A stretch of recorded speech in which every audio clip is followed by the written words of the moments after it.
Boa noite a todos, muito obrigada por vocês estarem aqui conosco. Hoje nós vamos estudar novamente com o Marco, agradecendo a presença dele aqui sobre o Apocalipse. É um momento muito importante, né, da gente entender as coisas, o que está acontecendo, e principalmente na visão espírita, né, da gente ter esse consolo.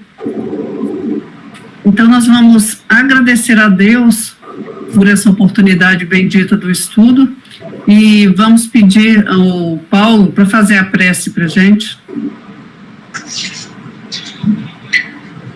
Bom Mestre Jesus, irmão maior de todos nós, amigo e companheiro incondicional de todos os momentos. Senhor, aqui estamos mais uma vez reunidos nesta live com o objetivo de estudarmos um pouquinho mais e desvendarmos alguns segredos que o universo traz para nós e, com isso, podermos caminhar mais firmemente em direção àquilo que viemos fazer. Somente o conhecimento pode nos facultar um bom direcionamento. E rogamos a Ti, rogamos também a todos os Seus prepostos, que nos ajude nesta hora, direcionando para cada um de nós o que melhor nos aprouver, e fazendo com que a nossa mente esteja aberta, receptiva, para nós captarmos e nos dando bom ânimo, a disposição de estarmos utilizando esses ensinamentos sempre que o momento estiver a nos solicitar. Que as vossas bênçãos possam envolver a todos nós, ao nosso irmão Marco Paulo, para que ele possa transmitir para nós o conhecimento que ele traz e, com isso, nos fazer assenhorar daquilo que o momento possa estar a nos favorecer. Senhor, com a prece que nos ensinastes quando solicitamos de Ti como deveríamos orar, nós pedimos licença para fazê-la nesse instante, dando abertura aos trabalhos da noite de hoje. Pai nosso que estais no céu, santificado seja o vosso nome. Venha a nós o vosso reino, e seja feita a vossa vontade, assim na terra como no céu. O pão nosso de cada dia, principalmente o pão espiritual, Senhor, dai-nos hoje. Perdoai as nossas ofensas, assim que perdoarmos os nossos ofensores. E não nos deixeis cair em tentação, mas livra-nos, Senhor, de todos os males, de tudo que nos possa, de alguma forma, prejudicar a caminhada que fazemos em direção a Ti, pois sabemos ser em vossos o reino, o poder e a glória, pois sois onisciente, onipotente e onipresente. Rogamos, Senhor, de corações ajoelhados, ser conosco, hoje, agora e para todos sempre. Que assim seja. Bom, pessoal, uma alegria estar aqui com vocês mais uma vez. Esse é um grupo resistente, de pessoas valentes que estão singrando os mares do Apocalipse e estão resistindo, né? Então, nós temos aqui um exército de gente forte, porque esse é um tema que ele requer um estudo diferenciado, né? É um livro com uma alta carga simbólica, mas uma coisa interessante, na medida que a gente vai dominando os símbolos, é mais ou menos como você estivesse aprendendo uma língua, vai ficando mais fluente. Então a leitura do Apocalipse vai ficando cada vez mais fluente. É isso que eu estou tentando fazer aqui com vocês, antes da gente começar a pegar versículo por capítulo por capítulo, versículo por versículo. Estou querendo, assim, permitir para que nós possamos tatear o chão, sentirmos como que o texto trabalha com antigos símbolos que são, por sua vez, substituídos por um sentido mais profundo. Tudo que Jesus traz no Apocalipse, ele está promovendo aquilo que eu falei com vocês, que é uma função substitutiva. Ele está dizendo assim, olha, no passado houve determinado apego sobre determinada simbologia, mas a essência verdadeira, a lição verdadeira, profunda, por detrás dessa simbologia é essa. E ele vai, então, abrindo os caminhos, a gente vai aprendendo tudo que o Espiritismo já nos ensina hoje. De a gente tirar o espírito da letra, tirando a essência verdadeira do ensinamento, no sentido de lições de vida eterna. O livro, na versão impressa, já saiu, né? Eu ainda estou mostrando e fazendo propaganda, entre aspas, porque o lançamento foi esse mês, foi recente.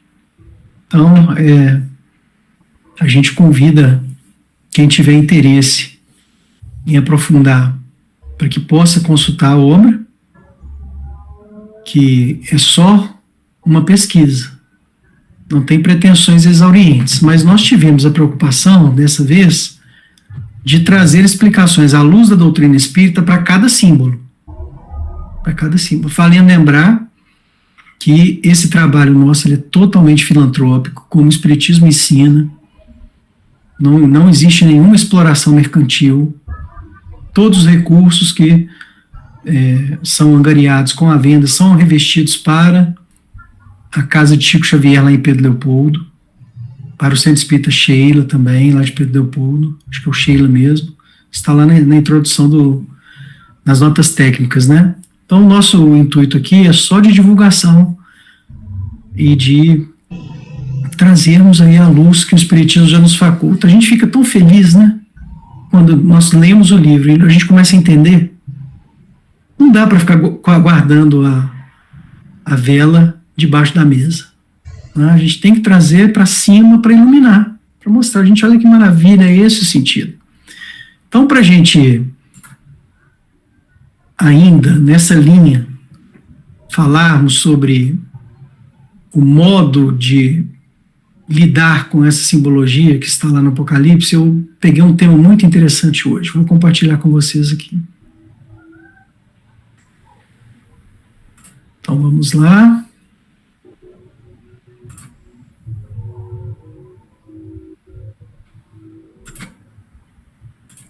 Já estão vendo? Sim. Ótimo. Então essa é a capa do livro. O nosso tema geral é o Espiritismo no centro da grande revelação. Porque, sempre repito, o Espiritismo está previsto no Apocalipse, e ele também é a lupa que nos ajuda a entender as mensagens do próprio Apocalipse. Hoje nós vamos falar de uma simbologia que está lá no capítulo 5, que é a entrega da Torá. A gente vai entender que isso está presente lá no capítulo 5 do Apocalipse e traz uma série de mensagens maravilhosas, belíssimas, para o entendimento da revelação. Então, a entrega da Torá. Vamos entender o que significa isso.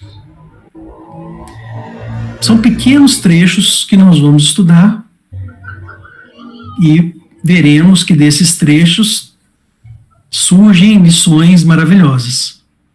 Como sempre, né? Tudo que diz respeito à Bíblia, cada trecho é um baú de tesouros que nos franqueia acesso a muito entendimento, muitas mensagens importantes.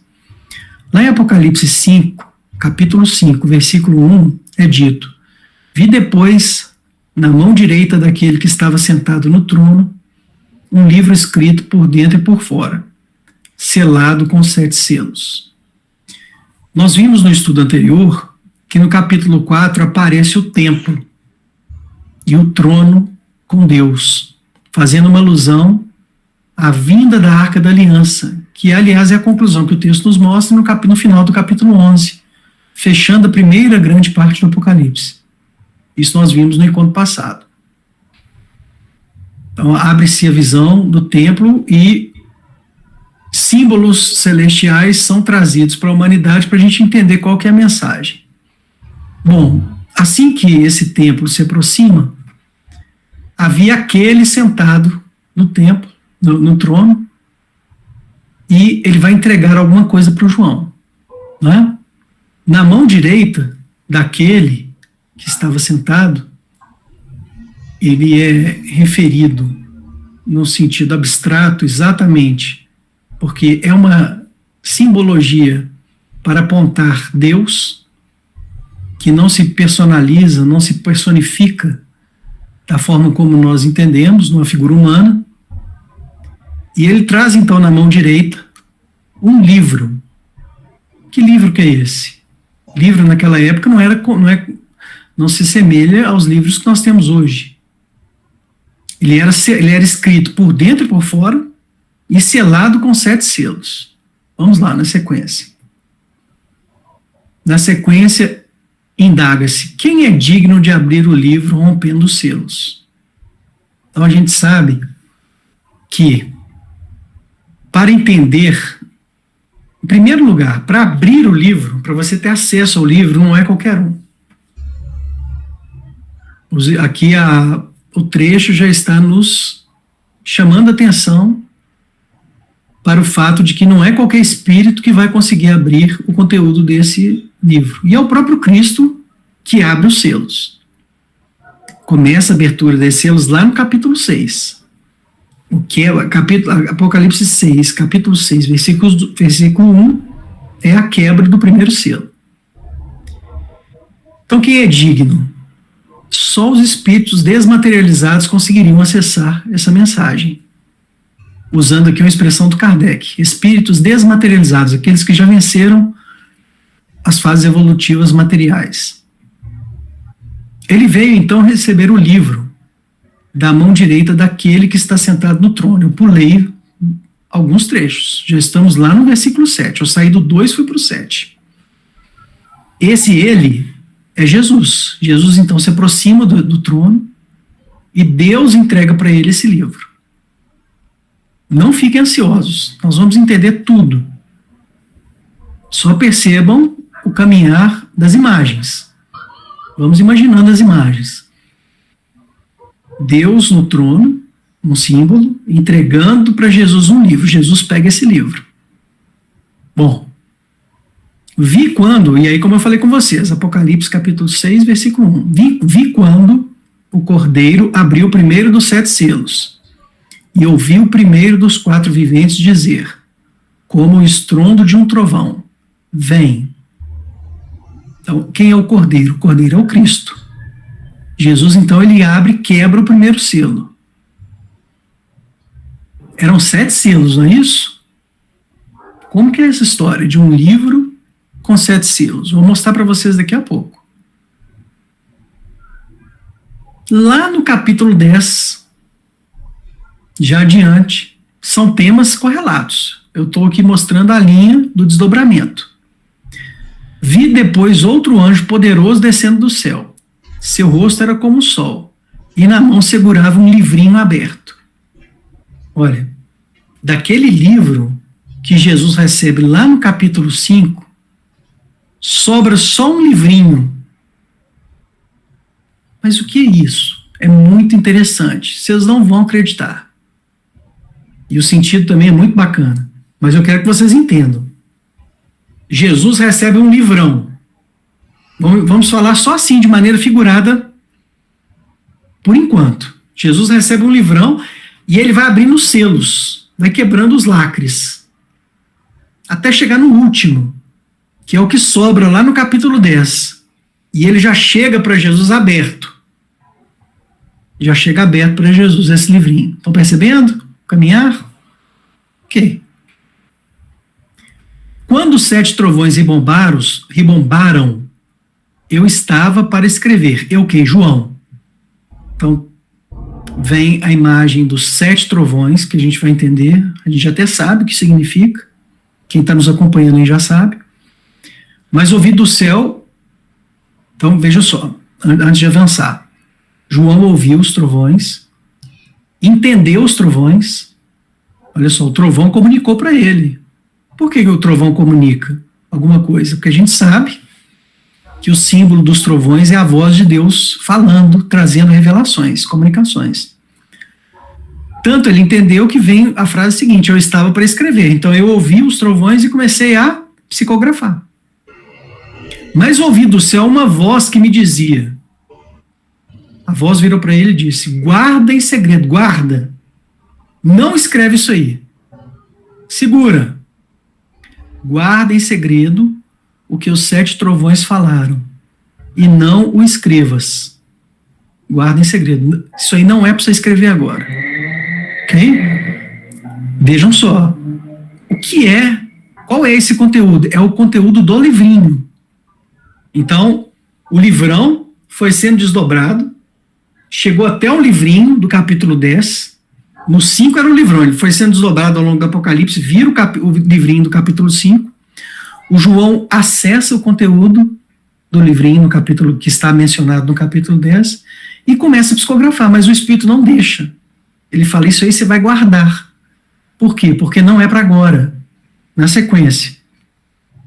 Pelo contrário, nos dias que se ouvir o 7º anjo, quando tocar a trombeta, qual que é o 7º anjo? É a 7ª trombeta. Vou mostrar para vocês daqui a pouco. Quando chegar a fase da 7ª trombeta, então o mistério de Deus estará consumado, conforme anunciou aos seus servos os profetas. A passagem está querendo mostrar o seguinte: você vai guardar. Isso aí, João, não é para revelar agora. Você só vai revelar quando chegar à fase do 7º anjo, da 7ª trombeta, que é a fase descrita também no Apocalipse. Nós vamos comentar. Aquele livrinho tinha um conteúdo, o João ia revelar, não pôde revelar. O próprio Apocalipse fala, isso vem só no futuro. E ainda tem um trecho que eu não transcrevi para vocês, que está logo na sequência, que o Espírito comunicante fala assim com João: você, João, ainda vai profetizar para muitos povos, línguas e nações. Você ainda vai profetizar para muitos povos, línguas e nações. Ou seja, não fique com pressa, não. Fique tranquilo aí, que ainda tem muita mediunidade para você gastar. Você ainda vai exercer mediunidade lá na frente, não vai ser agora, não. Para outros povos, outras línguas e outras nações. Estão percebendo? Beleza. Nós estamos aqui fazendo o primeiro apanhado das peças. Então vamos analisar agora o que significa a entrega desse livro e o desdobramento dele.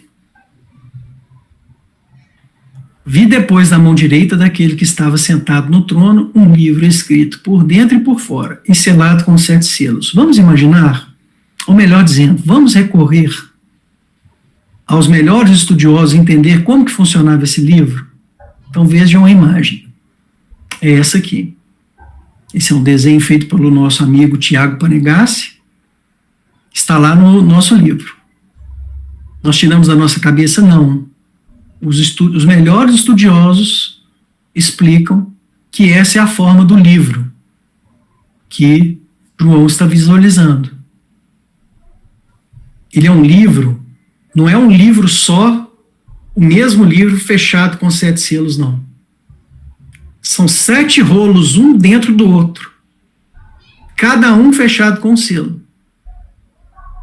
Mas, ô Marco, então se fossem vários papiros, não seria um livro, seriam vários livros, só que na cultura hebraica eles iam fazendo os livros aos poucos, em vários trechos, eram vários papiros que depois, às vezes, eram reunidos e compilados num livro maior. Mas é essa estrutura. Então, o que eu quero que vocês já entendam de pronto é o seguinte: no capítulo 6, versículo 1, quando Jesus aparece e quebra o primeiro selo, ele está abrindo o primeiro rolo aí de fora, o mais externo. Quando ele quebra o segundo selo, vai seguindo, ele vai abrindo, vai quebrando e vai abrindo cada revelação, cada rolinho, até chegar no último. O último é o 7º. Aquele último livrinho ali da ponta é o livrinho do capítulo 5, que já chega aberto para Jesus, porque o selo dele foi quebrado.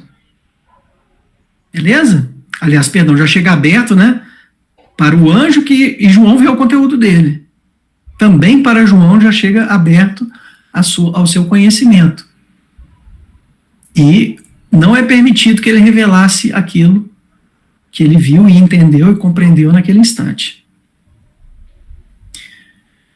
Nós temos essa imagem de Deus entregando o rolo de manuscrito. É só uma ilustração, pessoal. Mas eu quero que vocês tenham essa imagem geral em mente para compreendermos a mensagem do capítulo 5, que é Jesus recebendo esse grande rolo. Aconteceu a entrega do rolo físico, Marco? Claro que não, gente. É só um símbolo. Porque depois que vocês entenderem o sentido desse rolo, desse grande livro, composto de 7 partes, vocês vão compreender a simbologia integral e a entrega por parte de Deus para Jesus, que é o nosso mediador, é o mediador da humanidade. Para o Apocalipse, vocês estão vendo essa imagem aí? É porque eu não estou vendo vocês? O que vocês estão lendo aí na tela? Fala para mim. Convergência. Isso. Então, antes de caminharmos, é preciso entender o seguinte: no Apocalipse, nós não conseguimos trabalhar sem entender o que vem a ser essa convergência. Vou explicar porque é super simples. Um símbolo no Apocalipse raramente tem um sentido só. Raramente.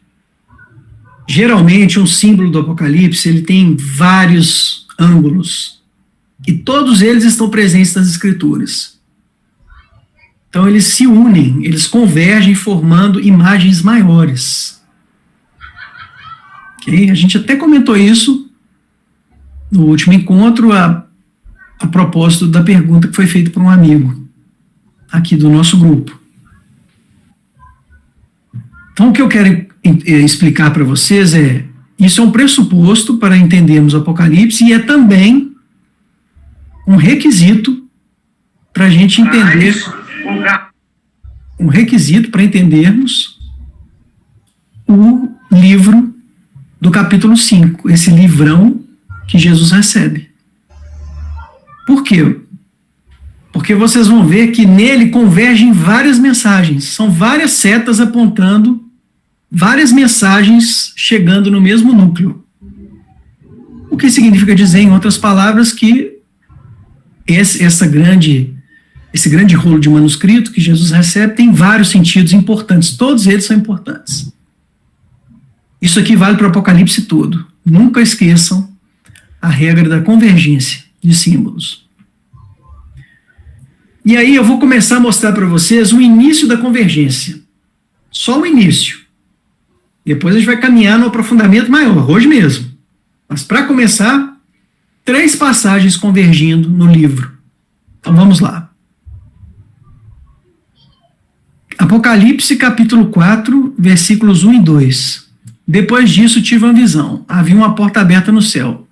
E a primeira voz que ouvira falar-me como trombeta disse: sobe até aqui, para que te mostre as coisas que devem acontecer depois destas. Fui imediatamente movido pelo Espírito. Eis que havia um trono no céu, e no trono alguém sentado. Essa imagem do trono, do céu se rasgando, da arca da aliança se aproximando no templo simbólico do céu, nós vimos que uma das mensagens principais, quando nós comentamos no nosso último encontro, esse capítulo 4, nós vimos que uma das mensagens principais é a vinda de revelações. A cópia, no futuro da humanidade, de um momento parecido com a experiência de Moisés no Sinai, recebendo uma grande revelação. Vimos também que esse templo simboliza a vinda de uma outra revelação para a humanidade. Ok, nós não podemos explorar esses detalhes, já vimos, né, alguns pontos fundamentais no último encontro. Pois então, desse trono aparece Deus, a figura de Deus, e entrega esse livro para Jesus. Está lá no capítulo 5, que é o capítulo subsequente, né? Nós vimos o 4, aí vem o 5. Vi depois na mão direita daquele que estava sentado no trono um livro escrito por dentro e por fora, selado com 7 selos. Lá no fechando, então essa é uma segunda passagem. Numa terceira que eu trouxe para vocês, fechando a primeira grande parte do Apocalipse, que vai até o capítulo 11, o templo se abre de uma vez. Né? Aí ele escancara mesmo as portas, esse templo simbólico do céu. O templo de Deus que está no céu se abriu e apareceu no templo a arca da sua aliança. A arca da aliança, que é aquela onde se encontravam as tábuas com os mandamentos, o óleo da unção, o maná que é o alimento que caía do céu, que é um alimento espiritual. E quando aparece essa arca, ocorrem relâmpagos, vozes e trovões. Nós já sabemos. Relâmpagos, vozes e trovões são vozes e vozes de Deus. São manifestações, a chamada teofania, a manifestação divina, constatável e palpável na realidade física humana. Então é o divino entrando, invadindo a esfera terrena, que é a nossa esfera de domínio. Bom, eu quero que vocês percebam, no primeiro trecho, nós temos revelação. No último trecho, quando a Arca da Aliança vem, confirma o capítulo 4, que é mais a revelação chegando para a gente, não é isso? O que vocês imaginam, então, que é esse grande livro chegando para Jesus nesse trecho aqui do Apocalipse 5 que a gente está estudando agora? Também é revelação. Também é revelação. Não só, mas também é. Também tem um sentido de revelação. Eu já mostrei para vocês, por diversas vezes, esse esquema gráfico, que é a divisão do Apocalipse em 7 sessões e também 3 partes. Onde que está a divisão de partes, Marco? Nessa bolinha preta. A primeira bolinha preta termina a primeira parte, que é até Apocalipse 11, vejam ali no fundo. A partir dela vem a segunda parte, que é Apocalipse 12 até a 15. A partir da segunda bolinha nós temos a terceira parte, que é Apocalipse 16 até 22. Essas são as partes mais gerais. Mas nós temos partes fragmentárias, menores, no meio dessas grandes divisões, que são as sessões. Mas veja que coisa curiosa. As sessões também não são exaurientes. Porque, por exemplo, aquelas 3 primeiras partes, aqueles 4 primeiros quadradinhos, que dizem respeito às descrições da segunda vinda de Jesus, é o conteúdo de Apocalipse 1, capítulo 1. Não é uma sessão ainda. Aí vem a primeira sessão das igrejas. Vai de Apocalipse 2 a 3. Nós temos, na sequência, como tema principal a vinda desse livro, a descida do livro, que é Apocalipse 4 e, designadamente, Apocalipse 5. Também não é uma sessão. As grandes revelações, as grandes imagens chegam mesmo no livro do Apocalipse depois do capítulo 4, 5. É quando esse livro chega, Jesus recebe ele e começa a abrir os segredos, né? Os chamados mistérios, entre aspas. A partir daí se desdobram as outras sessões até chegar na parte final. A parte final também é dividida em 4 partes e abrange o Apocalipse, os capítulos 21 e 22 do Apocalipse. O conteúdo dessa parte final é 4 descrições sobre a presença divina na Terra. Bom, vocês já percebem que essa divisão em 7 sessões, ela não é exauriente. O que eu quero dizer com isso? Ela não toma todo o texto do Apocalipse. Então, se alguém disser, e eu já vi estudiosos dizendo isso, já vi pessoas muito estudiosas sustentando que o Apocalipse é dividido em 7 partes, e não é. Ele tem 7 sessões. Ele tem 7 sessões. Mas as 7 sessões, elas não estão abrangendo todo o texto do Apocalipse. Tanto é que você pega Apocalipse 4, 5, que é o que a gente está estudando agora, não está dentro de uma das sessões. Ok? A primeira parte do Apocalipse, Apocalipse 1, não está dentro de umas sessões. A última parte, que é o fechamento, a conclusão do livro, também não está dentro de uma das sessões, que é Apocalipse capítulos 21 e 22. Mas eu estou mostrando todo esse roteiro para a gente ter um posicionamento. A gente tem que saber onde que nós estamos nesse mapa. Nós estamos vendo aqui exatamente onde está o desenho do rolo, Apocalipse 4 e 5, que é um trecho que abre as janelas, as portas, abre a luz que começa a ser desdobrado no livro do Apocalipse. A gente vai começar a entender um pouco melhor o que significa esse livro que Jesus recebe de Deus. Então, né, eu já tinha até uma seta aqui para mostrar o rolo de manuscrito, fazendo a referência aos capítulos 4 e 5. Falamos da convergência, não foi? Pois então, aqui a gente já pode entender os significados principais que convergem nesse símbolo do rolo de manuscrito. São eles: o projeto de Deus para a humanidade, que é o conteúdo que vai sendo desdobrado nos capítulos seguintes do Apocalipse. Um dos significados do rolo de manuscrito é a própria revelação chegando aos homens, que inclui a revelação do Apocalipse, mais uma outra. Qual que é a outra? Vocês já devem estar imaginando, né? A outra é aquela do livrinho que sobrou e que o João não foi autorizado a nos trazer melhores explicações, ou nem ao menos mencioná-la de forma geral. O conteúdo dela ficou guardado, ficou selado. Outro sentido, a ação da comunicação, que está uma questão diretamente vinculada, intrinsecamente vinculada à matéria da revelação, que é a mediunidade. Como é que você tem revelação sem mediunidade?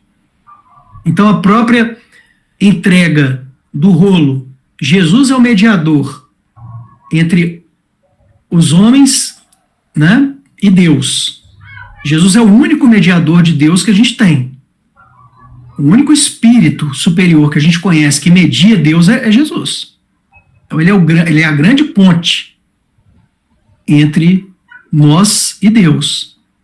Mas ele entrega esse rolo para os seus profetas, os seus médiuns. Se chega até nós, veio, claro, também através dele, né, quando ele esteve presente na sua visita física no plano da carne. Aí ele foi médium direto.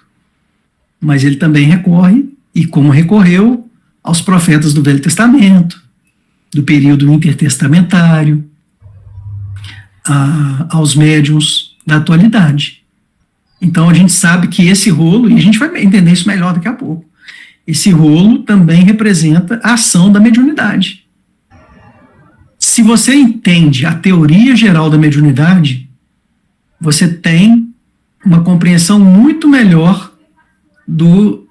da mensagem do Apocalipse. Outro sentido, a dádiva da Torá. O que é Torá? Nós estamos nos referindo aqui ao sentido mais amplo da Torá, no sentido de lei, lei geral. Eu não estou me apegando àquele entendimento de que a verdadeira Torá são os 5 primeiros livros do Moisés, o Pentateuco de Moisés. Existe esse entendimento. Mas em espiritismo, a gente consegue ter a visão mais ampla de que a Torá é a lei em geral. É a lei que vai sendo revelada gradativamente aos seres humanos. E o último sentido desse rolo chegando para a gente é a vinda do Consolador, o Espiritismo. Mas como que o Espiritismo está vinculado a esse rolo que Jesus recebe? Vocês vão entender daqui a pouco. Então, nós temos aí o primeiro quadro, né, dos sentidos que convergem para o símbolo do rolo de manuscrito. Por que eu falei da dádiva da Torá? Antes de passar o slide. É o recebimento da Torá desde o povo judeu. povo hebreu, passando pelo povo judeu. Porque a cultura hebraica levava em conta que a Torá revelada para eles era um prêmio, era um presente, era uma dádiva. Era assim que eles entendiam. Com o coração cheio de gratidão. O investimento mediúnico era encarado por aquele povo como uma dádiva. Maravilha isso. É um ponto também para refletirmos. Vi depois outro anjo poderoso descendo do céu. O seu rosto era como o sol. Esse anjo é o próprio Cristo. E na mão segurava um livrinho aberto. Bom, daquele livrão, eu pulei um pedação, né? Eu estava no capítulo 5. Agora eu já estou no capítulo 10. Poxa, Marco, mas você pulou muita coisa. Eu queria ver o que está no meio do caminho. Claro. Mas eu imagino o tanto de coisa que eu teria que explicar. Né? Então eu estou mostrando, eu selecionei aqui, eu pincelei e selecionei os trechos que dizem respeito ao desdobramento do livro. E aqueles que vão nos indicar o sentido mais genérico dele. Esse livro vai sendo desdobrado, cada selo vai sendo aberto. No ciclo, qual ciclo? O ciclo dos selos. Esse ciclo aqui, ó. Ciclo dos selos, o segundo ciclo. São 7 selos que são abertos. O primeiro, o segundo, o terceiro, o quarto, o quinto, o sexto e o sétimo. Cada um desses livros parciais, desses rolinhos parciais que vão sendo abertos, vão trazendo revelações. Então, eu já pulei para o 10º, por quê? Porque nós estamos nos sentidos gerais do livro e da sua missão na Terra. E aí, eu avancei aqui. No capítulo 10, a última parte do livro é o livrinho. A última parte daquele grande rolo de manuscrito que Jesus recebe é o livrinho que sobra para ser revelado. Esse é o único trecho da revelação que naquela época da psicografia de João não foi externalizado para a cognição do planeta, para o conhecimento geral do planeta. O Espírito pediu, vocês viram, João, isso aí agora não é matéria para essa fase. Vamos, então, compreender que se trata daquele livrinho que está marcado lá na ponta. Vejam vocês, o sentido desse último trecho não é pejorativo, não é de diminuir o conteúdo. Então a gente pode pensar assim, poxa, por que está chamando essa última revelação de livrinho? Como se fosse algo pequenino, de menor importância? Não é por aí. A referência ao livrinho é para você entender o hábito da época de fazer esse desdobramento. É para você perceber que é uma parte dos outros rolos maiores que estavam envolvendo. E ele foi o núcleo, a essência que estava lá no centro. A parte central que foi guardada para o futuro. Estão percebendo? Como a Jacira falou com a gente na última reunião, parece um poema, né? Então a essência, o núcleo, ele é chamado de livrinho, mas não é para diminuir. É só para a gente entender o recurso de forma que a simbologia vai nos mostrando o desdobramento dessa revelação. Ok? Lá na sequência do capítulo 10, João entendeu, acessou o conteúdo do livrinho, ele compreendeu do que se tratava e ia psicografar. Mas quando ele foi psicografar, o espírito comunicante falou com ele, guarda.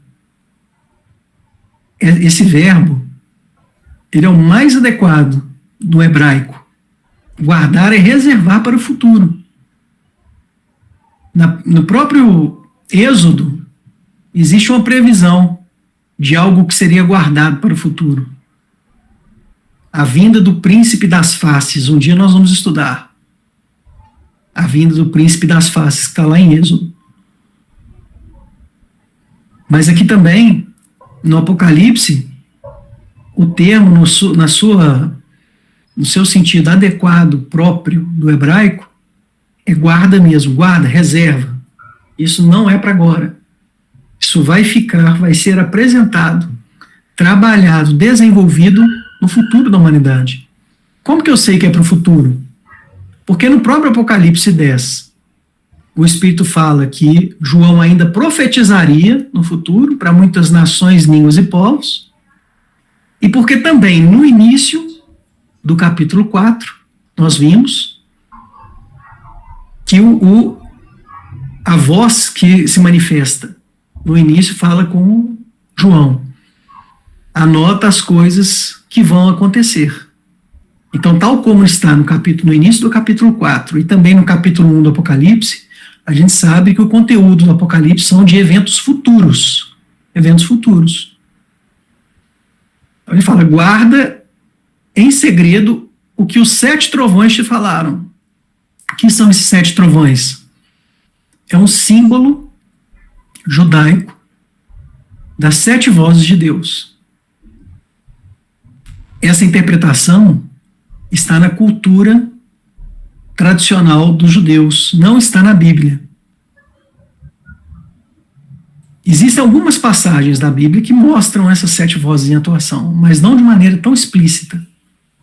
Mas no Talmud, nos comentários em geral, na tradição oral, os judeus sabem que aquela voz que se manifestou para Moisés no Sinai, no Êxodo, ela se dividiu em 7 vozes, e essas 7 vozes foram traduzidas para 70 línguas. E tudo isso tem uma simbologia interessantíssima, que é a seguinte: aquela comunicação, ela se desdobra nos seus vários sentidos. O número 7 para o judeu é o número da completude, e depois vira 70, porque é o número da abrangência mundial.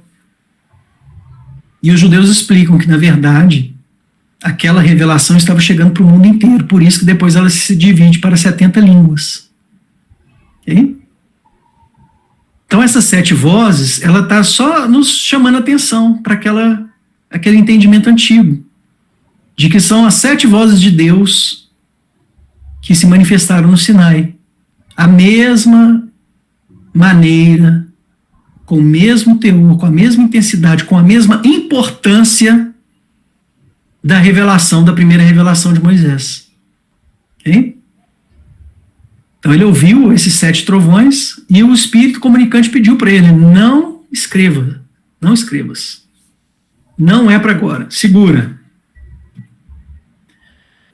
Nos dias em que se ouvir o 7º anjo, quando tocar a trombeta, a 7ª trombeta, ela abre no Apocalipse relâmpagos, vozes e trovões. Então o símbolo remete para a mesma simbologia da manifestação espiritual típica da cultura hebraica. Então, se você vai no conteúdo da 7ª trombeta, que está no ciclo das trombetas, é o último elemento, o que surge dela? Relâmpagos, vozes e trovões. Aí você vai, então peraí, eu fui lá no 7º anjo, da 7ª trombeta, que é o momento que está previsto, quando viria a revelação de todos os mistérios. Lá está me falando que é no momento dos relâmpagos, vozes e trovões, pois então, aí você já entende uma coisa. Esse é o momento ápice de todo Apocalipse. Ele prevê uma revelação futura que viria como relâmpagos, vozes e trovões. O mesmo tipo de manifestação fenomênica que caracterizou a vinda da revelação lá no Monte Sinai, em Êxodo. A primeira grande revelação que a humanidade recebeu. Então o mistério de Deus estará consumado, conforme anunciou os seus servos, os profetas. Então veja, eles estavam prevendo, como várias tradições judaicas já previam, que chegaria um momento da humanidade que a gente eliminaria a fase de mistérios. Nós não teríamos mais mistérios. Quem é que fala isso pra gente? que os mistérios hoje não existem mais, que a linguagem do entendimento da vida espiritual não é mais através dos dogmas e dos mistérios? O Espiritismo. O Espiritismo é essa revelação que estava antevista, prevista no Apocalipse. O coroamento da fase dos profetas virá com o Espiritismo. E sabem por quê? Por vários motivos. Em primeiro lugar, porque o Espiritismo caminha com a ciência, abrindo sempre portas para a evolução do conhecimento, nos mostrando que não existem milagres nem mistérios, tudo são derivações da lei natural. O Espiritismo nos mostra como funciona a mediunidade, e aí ele potencializa todo o trabalho, toda a missão, toda a profissão, vamos brincar assim, né? Toda a profissão dos profetas ganha um novo impulso com a vinda do Espiritismo. Porque com o Espiritismo, nós temos a teoria geral da mediunidade mostrando como funciona o mecanismo de um profeta, o que é um profeta, o que é um médium, o que é um médium de grande importância, como funciona a mediunidade. Sistematiza isso à luz de todo o cabedal científico, sempre falando em pé de igualdade com a ciência humana. Então, trazendo aquelas questões que eram tidas como matérias do campo oculto, do ocultismo, ou do hermetismo, ou do misticismo, trazendo tudo isso para o plano da análise serena, objetiva, fenomênica, mostrando é assim que funciona. Essa revelação viria, então, terminar, seria o coroamento da própria profissão dos profetas, falando dessa maneira. Ou seja, do ofício dos profetas. Né? E mais, fazendo incorporar esse ofício na humanidade inteira. Porque os Espíritos nos ensinam que a mediunidade vai sendo incorporada cada vez mais no seio da existência, da experiência humana, conforme anunciou seus servos os profetas. E vejam vocês, nós não vimos que é pedido para João que guardasse, que ele não poderia revelar aquele conteúdo do finalzinho do livro, né? O chamado livrinho, que é a sétima parte do grande livro que Jesus recebeu. Assim como foi dito, guarda para João, para Daniel, um profeta anterior, também foi dito assim. Está lá em Daniel 12, por exemplo. Meu Senhor, e como será a consumação dessas coisas, as previsões que Daniel recebe? O Espírito comunicante, que também é Jesus. Vocês não tenham dúvida, que é o próprio Cristo também falando para Daniel. Até porque Daniel é a encarnação pretérita de João, né? João é Daniel reencarnado. Ele respondeu: vai, Daniel, pois essas palavras estão fechadas e reservadas até o tempo do fim. Então, na época, Daniel recebeu comunicações, muitas das explicações foram trazidas, debulhadas, esmiuçadas no próprio livro de Daniel. São as várias profecias. Quem quiser ter um conhecimento sem igual do conteúdo e da explicação dos livros do livro de Daniel, vocês vão consultar a obra de Wallace Oliveira, O Sermão Profético de Jesus, uma análise espírita do final dos tempos. Então tem muito conteúdo lá, que hoje a gente entende, com tranquilidade, com o instrumental espírita, com a lupa que o Espiritismo nos faculta. Mas, mesmo em Daniel, nem tudo foi revelado. Teve um momento que o Espírito comunicante falou assim: Daniel, agora chega, fecha, tranca, sela, isso só para o final dos tempos. Isso agora não é matéria para a revelação nesse instante. E aí vejam vocês que curioso. O próprio espírito médium, Daniel, reencarna e aí ele recebe o Apocalipse. Quando ele recebe o Apocalipse, o que ele está fazendo? Ele está retomando aquele ofício que ele mesmo fechou no passado, ele volta e começa a abrir os selos de novo, né? Ele ajuda a ler os selos que Jesus vai abrindo para ele de novo. Por que Jesus começa o Apocalipse, as grandes mensagens, abrindo os selos? Porque aquilo que foi selado em Daniel começa a ser aberto de novo. Jesus volta e fala assim: meu filho, fechamos lá atrás, né? Pois agora mão na massa, porque nós vamos abrir de novo. Vamos começar a abrir. Só que quando ele abre um monte de revelações que estão lá no Apocalipse, que é o que hoje a gente estuda, a última, Jesus abriu e falou assim: dá uma olhadinha aqui, João. João deu uma olhadinha, acessou, entendeu, mas Jesus fala o que foi falado para Daniel. Bom, mas essa aqui também vai ficar fechada agora, para o futuro. A mediunidade incessante, isso está lá no nosso livro. A mediunidade incessante é tema que se insere na antiga distinção entre a lei celestial e a lei revelada, comentada nesse setor. Então, para você entender o capítulo 5, e esse livrão, esse grande rolo de manuscrito que Jesus recebe, você tem que entender uma coisa que muitos judeus não aceitam. Até hoje, eles não aceitam isso. Mas já tem muitos judeus, na nossa opinião, mais avançados, mais abertos, eles já entendem isso. Que existe uma diferença entre a Torá celestial e a Torá revelada. Existe uma diferença entre a lei acessível nos planos superiores e a lei que você estuda de acordo com a capacidade humana, e a revelação humana segue no passo evolutivo da humanidade.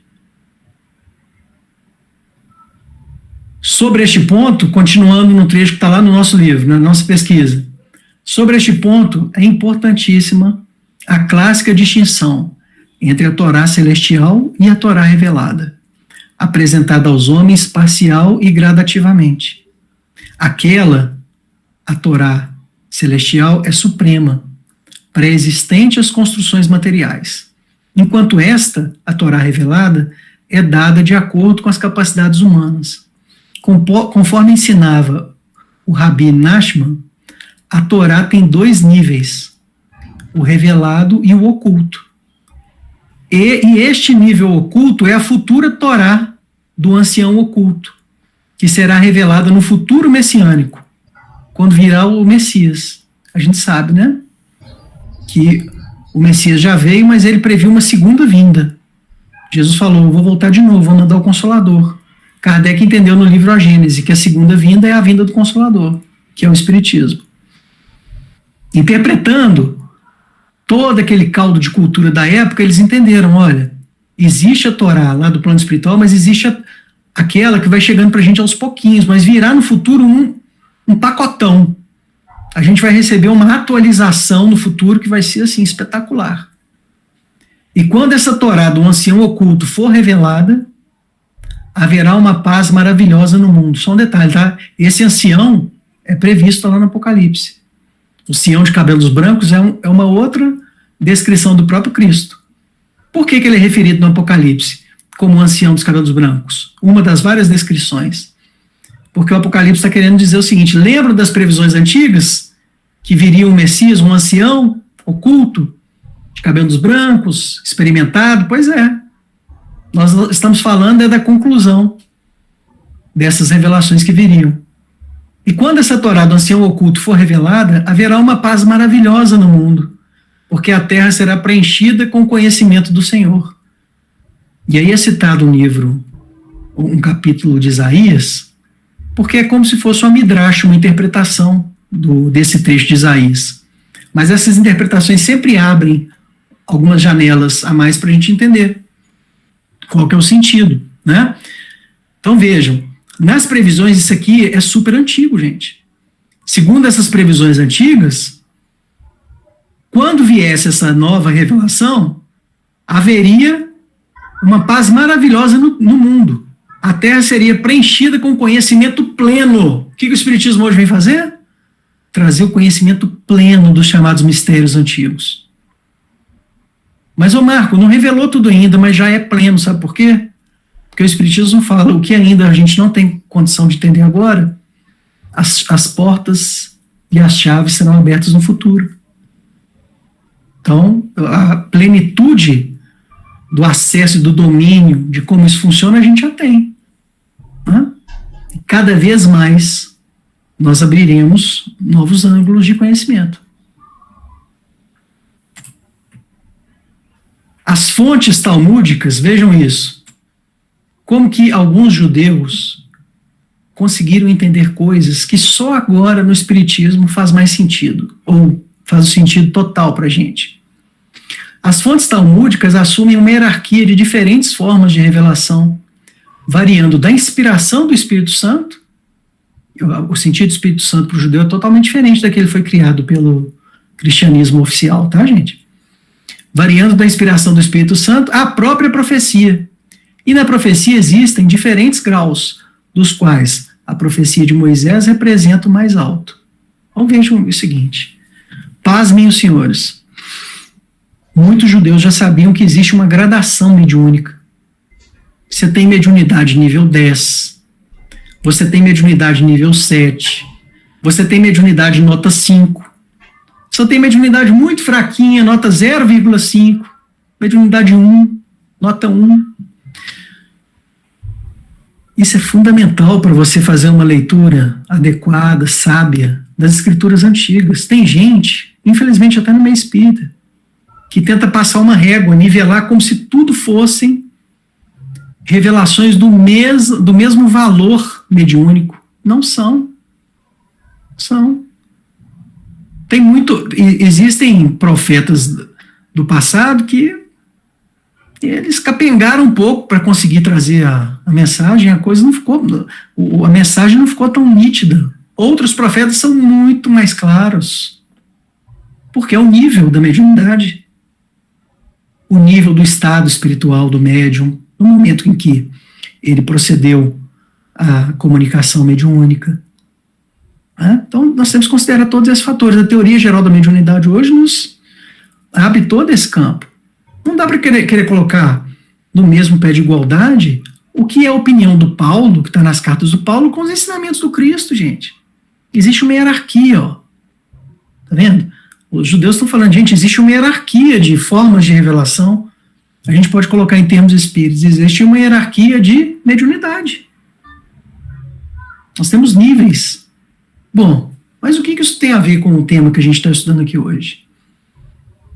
Se você já tem esse entendimento, você conquistou esse avanço na compreensão, você também tem a cabeça aberta para entender que existem fases em que a humanidade está cada vez mais aberta para determinadas revelações. E vamos ver se os judeus também já nos diziam isso? Vamos lá.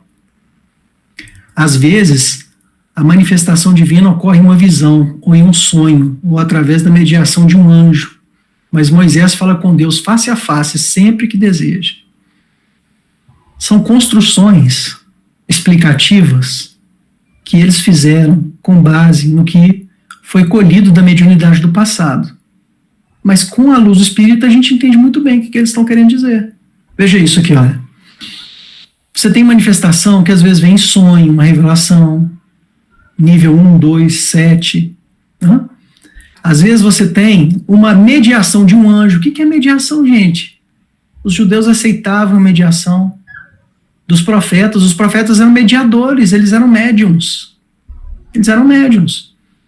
O que eles não aceitavam era mediador de Deus. O mediador de Deus só pode ser o Messias, né? Que é o Messias, que é Jesus. Jesus é o mediador mesmo. De comunicação direta com Deus aqui. Para a nossa realidade é só Ele. Mas, entre Jesus e nós, existem os mediadores, os intermediadores, os espíritos que fazem pontes. Né? Mas Moisés fala com Deus face a face, sempre que deseja. Por quê, gente? Porque na manifestação do Sinai o negócio foi tão forte. A manifestação de Moisés foi um negócio tão assombroso, tão magnífico. Foi uma manifestação tão poderosa que eles interpretaram, como também, né, a própria descrição de época sim assinalou, eles disseram que aquela era a face de Deus. se comunicando. Só que hoje os grandes estudiosos sabem que quem estava comunicando ali, naquele momento, era o chamado príncipe da face de Deus, que é Jesus. Eles chamam Jesus de príncipe da face de Deus. Era ele que estava trazendo a comunicação fenomênica, com fumaças, né, que é aquela ectoplasmia abundante que aconteceu ali no Monte Sinai. Por isso que eles dizem o seguinte, olha, médium igual Moisés não teve. Ah, mas médium igual aquele Moisés, puxa vida, vê Deus assim, ó, face a face. Mas é um nível de mediunidade. Né? Assim como a gente sabe que médium como Chico Xavier, me desculpa, gente, mas não dá para colocar a mediunidade do Chico em pé de igualdade com de médiums nota 2, nota 1 que estão por aí. O Chico é nota 10. É mediunidade pura, plena pra gente. Como nunca a humanidade viu depois do Cristo. Ou depois do médium como Moisés, assim, falando para a era moderna, como o Chico é algo assim, incomparável. Né? E a gente chega a essa conclusão também fazendo uma análise de conteúdo das obras do Chico. Ok? Mas essa é uma matéria para um outro encontro, né? O processo de desdobramento da lei pela via oral seria uma extensão da revelação no Sinai, pois continuamente abre portas aos homens para novas inspirações. Vejam isso. Isso está lá no verbete Revelação, de um trabalho super premiado do Fred Skolnick, que é a Enciclopédia Judaica, trabalho fantástico que reúne ali conteúdos preciosos para a gente entender a Bíblia. No verbete Revelação, estudando a cultura antiga, o pesquisador falou, olha, para os judeus, eles sabiam que a revelação ia chegando ao longo do tempo. A revelação ia chegando aos pouquinhos, nas fases e nas diversas etapas da história da humanidade. Essa, aliás, foi uma forma que eles encontraram,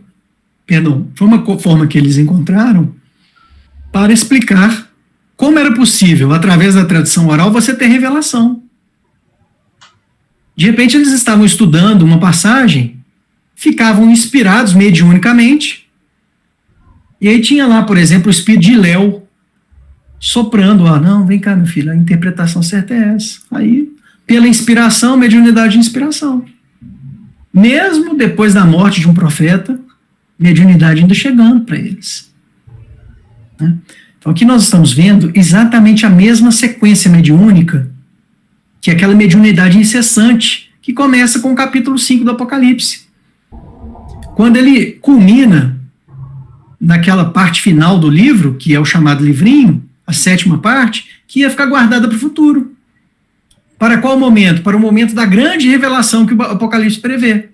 Para o futuro, quando falaria para a humanidade, no futuro da humanidade teria uma grande manifestação, tal como aconteceu no Sinai para Moisés. E foram os eventos mediúnicos fantásticos, catalogados e estudados por Allan Kardec. A Torá inclui questões cuja obrigação a razão não pode explicar, a saber, os mandamentos recebidos e os princípios gerais das raízes dos preceitos racionais. Isso ocorre porque as pessoas a quem a Torá foi dada estavam naquele período em tal condição que a luxúria animal, ou a animalidade, os dominava.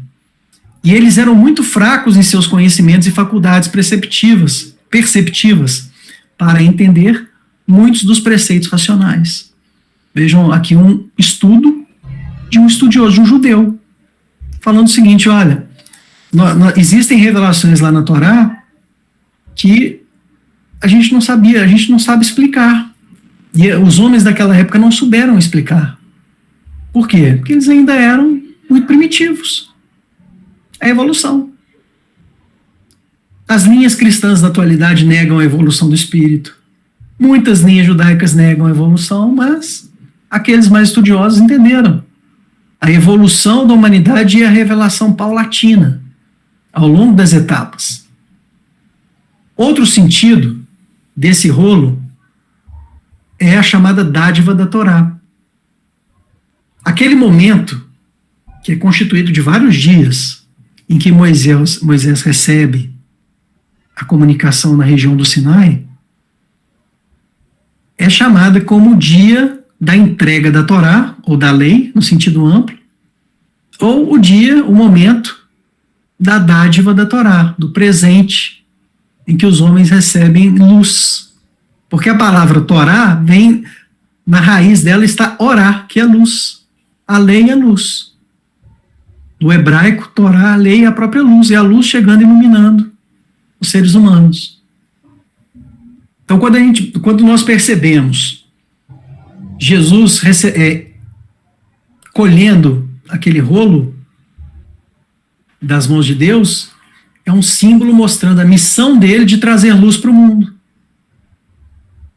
É o símbolo de Jesus como o grande responsável, o grande pastor, por ministrar a dádiva da lei para as nossas vidas.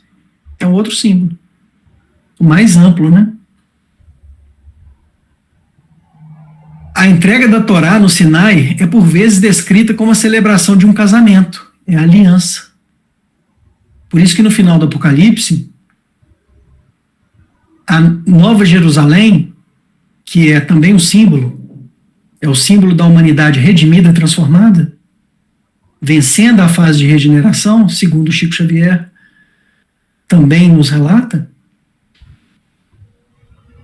essa Nova Jerusalém é representada por uma mulher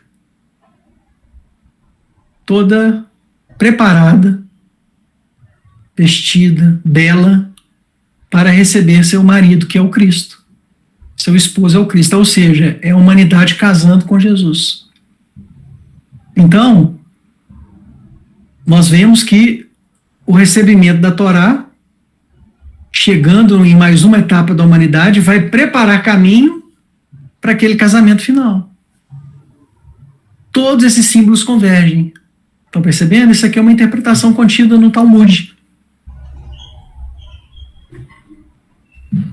Para a gente chegar nos momentos finais, vejam vocês que maravilha. Lá na frente, no capítulo 14 do Apocalipse, um dos trechos mais belos, prevendo a vinda do Espiritismo, através das uvas que amadureceram para serem colhidas, formando novo vinho para a humanidade, e o vinho é o símbolo do resgate, da pureza do ensinamento, da pureza da força espiritual, o resgate mesmo da essência da lei. Nesse trecho final, a partir de Apocalipse 14 e do versículo 14 do capítulo 14, a partir do versículo 14, a palavra foi-se aparece 7 vezes. Quando se refere à vindima das uvas, foi-se repetida 7 vezes. Para nós, né, simples mortais, a gente lê isso e fala assim, mas que bobagem, é só uma frescura, uma bobagem do capricho, né, da poesia extremada do povo hebreu. Bom, será que é só isso mesmo? Vamos ver. Vamos lá, eu mostrei aqui na tela, né? 7 vezes a palavra foi-se. Ótimo. Lá no livro, na pesquisa, na página 447, nós explicamos. O uso da palavra foi-se 7 vezes é intencional. A combinação entre o número 7 e a ceifa não pode levar a outra conclusão, senão a da mensagem profunda sobre a chamada Festa das Semanas. Isso é a opinião dos grandes estudiosos. Os nomes bíblicos para o festival são Chag Shavuot, Festa das Semanas, Yom HaBikurim, o Dia das Primícias, Hag HaKazi, Festa da Colheita.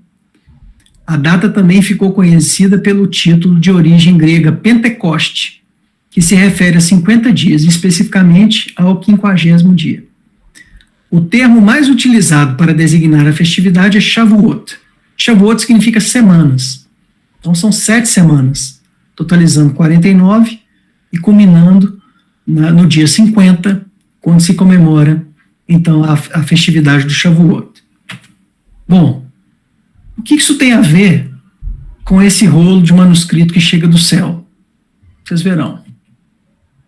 Interpreta-se que a festa se tornou o aniversário de entrega da Torá, ou seja, a data é considerada o aniversário da revelação no Monte Sinai.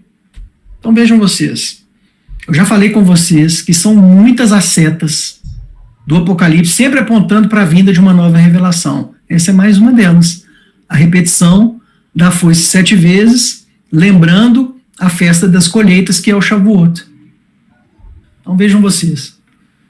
Existe alguma polêmica entre os rabinos, os estudiosos os judeus, mas sabe-se que, em geral, o dia, a época em que Moisés recebeu a revelação no Monte Sinai estava muito próximo da época do Shavuot, que era essa festividade. Então, a partir desse instante, eles incorporaram também no Shavuot a comemoração da grande revelação que chegou para o povo deles. Então, quando o Apocalipse faz referência às 7 foices, ele está apontando, mostrando, olha, aqui a colheita das uvas do futuro, que é a vinda do Espiritismo, virá também como uma comemoração de uma nova revelação que chegará na Terra, então, e igual importância como foi a revelação para Moisés no Sinai. E aí, nós entendemos que todos esses símbolos nos conduzem à terceira revelação, que é o Consolador prometido pelo Cristo, que por sua vez é o Espiritismo. Não bastasse tudo isso, vejam vocês, no 7º ciclo das vozes, nós chegamos no 7º elemento, que está marcado ali com um halo amarelo, porque todos esses que estão com um halo amarelo em volta são momentos que falam das manifestações espirituais. A vinda de uma nova revelação. E na seção das vozes, lembram das 7 vozes do Sinai? O Apocalipse reproduz as 7 vozes do Sinai, chegando numa revelação futura, que viria para a humanidade. E aí, nessa consideração geral, nós podemos entender a riqueza da mensagem do Apocalipse, dentro dessa estrutura formal que nós estamos apresentando para vocês. A pesquisa segue em 4 volumes, nós estamos ainda fazendo a divulgação, agradeço muito pelos irmãos por nos permitirem divulgar esse trabalho, que é um trabalho de amor à mensagem do Apocalipse, ainda que cheio dos nossos erros, das nossas dificuldades, Hoje nós estamos lançando agora, esse mês, lançando o volume 2, virá depois o volume 3, o 4, e para fechar, nós faremos um fechamento geral com o volume 1. Okay? No volume 2, que é esse que nós estamos estudando agora, nós temos no volume 2 os comentários de Apocalipse 1 a 15. Nós temos comentários, então, de Apocalipse 1 a 15. É isso, pessoal. O dia que vocês virem e lerem esse rolo sendo entregue para Jesus, vocês não vão ter mais dúvida do que significa. Certo? Nossa, Marco, minha cabeça ficou fervilhando. A sua também, Rogério? Minha cabeça ficou aqui fervilhando aqui, ó. De coisas aqui. Quer perguntar alguma coisa, Rogério?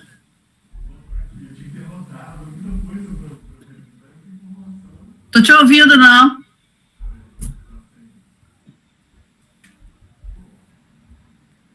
Não dá para ouvir ainda. Não. E agora? Agora deu. Melhorou, mas mais próximo. Muita informação, a gente viaja muito em muitas ideias que vão sendo trazidas assim, então você começa a fervilhar de ideia e lembrar de algumas coisas, né? E aí você não sabe nem por onde começa, às vezes, perguntar. Eu comecei a lembrar daquela parte do Evangelho em que Jesus fala que ia enviar o Consolador prometido. Ele já estava no Evangelho falando que ia enviar. Aí volta no Apocalipse, ele fala de novo. como é que isso, quer dizer, o Apocalipse é um plano que antecede a vinda do Cristo, né? Na interpretação que a gente faz dessas passagens. Isso. É uma coisa muito mais antiga do que a gente imagina, né? Uhum. O que Jesus faz o que Jesus faz no Apocalipse? Exatamente nessa linha que você está trazendo aí, Rogério. Ele vai um pouquinho mais além do que ele falou sobre a promessa da vinda do Consolador. Ele fez previsões de acontecimentos da história da humanidade.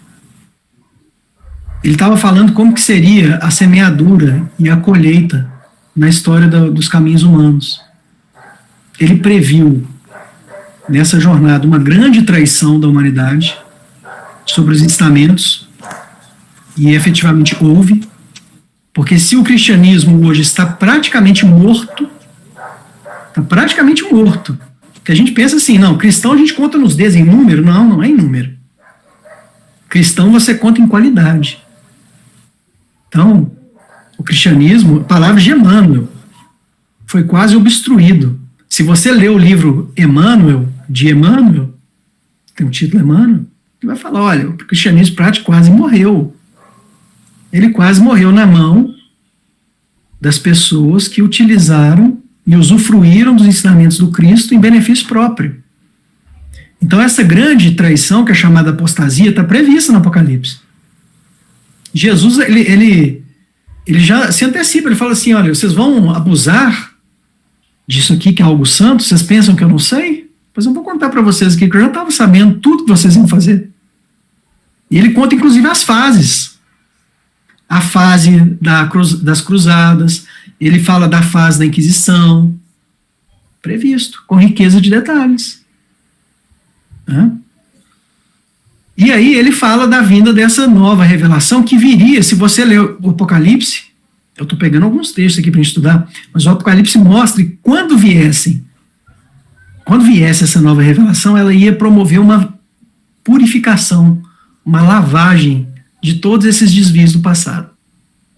E a partir daí ele mostra como que vai ser o futuro da humanidade, que é a terceira parte do Apocalipse. A terceira parte é como vai ser o futuro da humanidade depois que esse agente, é como se você tivesse jogado cloro na piscina suja. Depois que você jogou o cloro ali, jogou o produto químico, limpou, aí o Apocalipse mostra como que vai ser o desdobramento e o futuro dessa humanidade depois dessa fase de limpeza. O Apocalipse é isso. Que maravilha, né? Bom, como a gente... deixa eu aproveitar para a pessoa, entendeu? Então aproveita. Também, quando a gente vê um rolo dentro do outro, a gente começa a pensar em termos de profundidade de revelação, né? Uhum. Ele diz assim, olha, esse aqui é um negócio mais superficial que eu vou te falar, esse é um negócio mais profundo, que exige um entendimento mais profundo, a terceira camada, assim por diante. E aí, lembro de coisas do tipo assim, olha, corpo físico, corpo duplo etérico, corpo mental, e lembra de coisas assim, que a gente não sabe até chegar num momento em que você não consegue mais absorver, porque está muito profundo. E aí, o quinto livrinho, né, foi revelado, nós vamos ficar sabendo o que é isso? Como é que é? O quinto livrinho... O livrinho. O livrinho é a grande revelação prevista no Apocalipse. Nós brincamos da seguinte maneira, o Apocalipse é a revelação da revelação. Por quê? Assim como aconteceu com Daniel, o que Daniel fez? Ele revelou um montão, mas deixou um pouquinho guardado.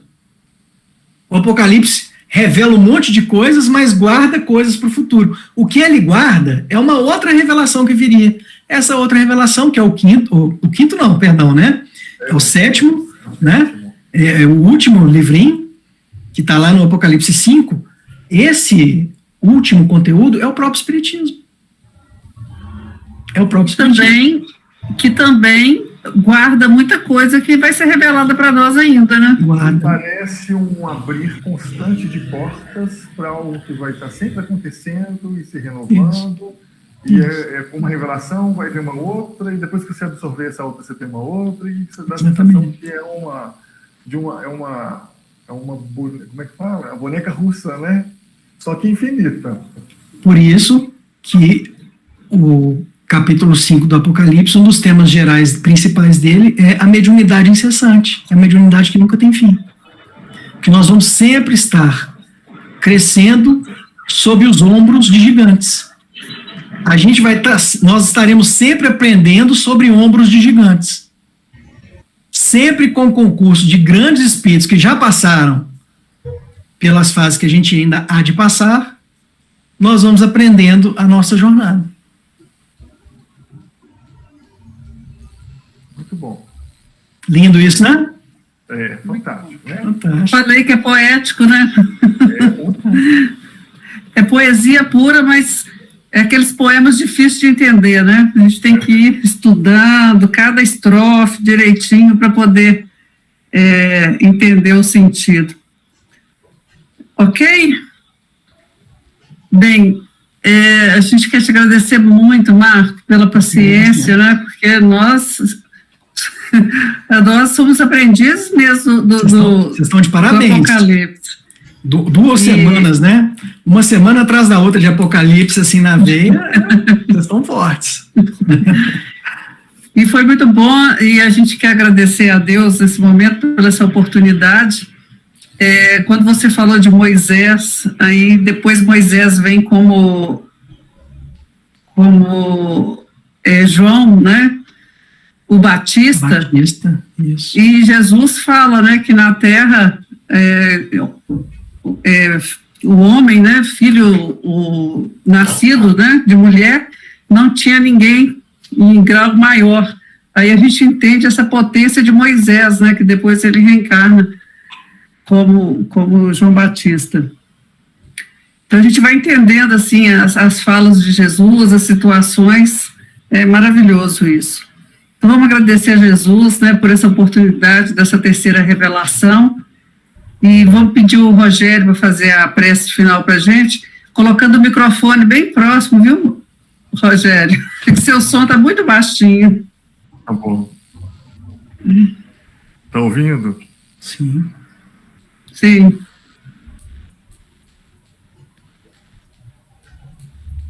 Senhor Deus do Universo, Mestre Jesus, amigos espirituais que nos acompanham nesta noite, estamos agradecendo mais uma vez pelo aprendizado, pela ampliação de consciência e de entendimento, que os nossos corações se tornem cada vez mais repletos desta luz, Senhor, que nos orienta a mente e que nos conduz pela vida.